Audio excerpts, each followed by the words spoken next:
Hello loves, it is Dawn, the barefoot pagan, and it is the last video in my energy series today, and today we are talking about water energies. So water energies are going to work best with water signs, which are Cancer, Scorpio, and Pisces. As a fire sign, water should not work well with me. With that being said, water calms me. Water is something that when I am fiery and I am either, if I am mad or very emotional, anxious, sad, whatever it may be, if I am just too much at one time, water can help calm me. Baths are like my place of serenity because it can take all of the energy that I feel as a fire sign and kind of just bring it down a notch. So when using magic with water, you can use all forms of water, from water, ice, snow, bodies of water. Being out in the rain and also using river rocks, which tend to have a lot of water energy within them, is also a good place to use water magic. That did not come out very smoothly, but you get what I mean. Water is a very motherly energy, so anything in terms of children, family, health, fertility, all of those kinds of things really work well with the water sign. Very motherly energy, so anything in terms of family, children, fertility, birth, pregnancy, just safety and health within those that you love, water energies are really good to work with.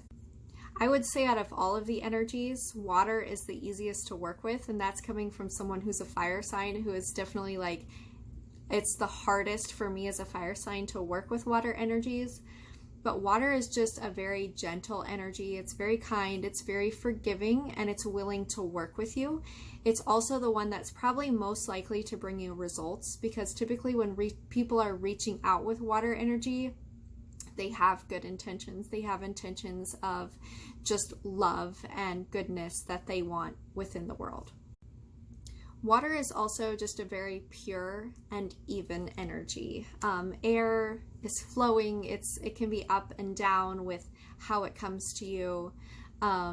Earth is just like a slow moving kind of stable energy, and fire is just kind of crazy and all over the place. But water is, it's a calm energy. It's constantly moving, so you don't have to worry about, like with Earth, you kind of have to like have the energies constantly rotating, and with wind it's like constantly changing, and with fire it's definitely constantly changing. But with water, it's just, it has this continual peaceful motion to it. Water is probably my second most used energy, and I use it for a lot of like spiritual healing purposes and to calm myself down, and water is just so good at that. I almost instantly always get positive energies back from water, and water will give you energies back almost always. You're going to get energies back with water. You're not going to have to work to get those energies back, but it will give them to you with good time, and it will give you those energies in a way that it feels you are best able to receive them. So you're not necessarily going to get back maybe the result that you wanted, but you will always get back the result that you need from whatever you are asking of water energies. I think water in general, no matter what your zodiac sign is just, it's an easy, there goes my cat. It's an easy energy to get along with, because water truly is a part of pretty much every other sign, minus fire. But water is within the air, water is within the earth, water is of course within itself, and water can absolutely help control fire, which can be quite a feisty energy. So water is kind of needed for everything, and I think that's what makes water just such a gentle, giving kind of spirit that can just aid with pretty much anyone, is because it is just such a flowing, giving energy. I feel like these last two videos about energies have been really short compared to my first two, and part of that is because I covered so much like new information in the first two, and now that I'm to the second two, it isn't taking quite as long to get my point across. But yeah, I did just want to make this video and finish up the water series and talk about all 4 of the energies. I hope that you enjoyed this series and you maybe learned a little bit something from it about magic and just earth magic in general and how all of these different energies are utilized. I haven't done this disclaimer in these videos, but I should have.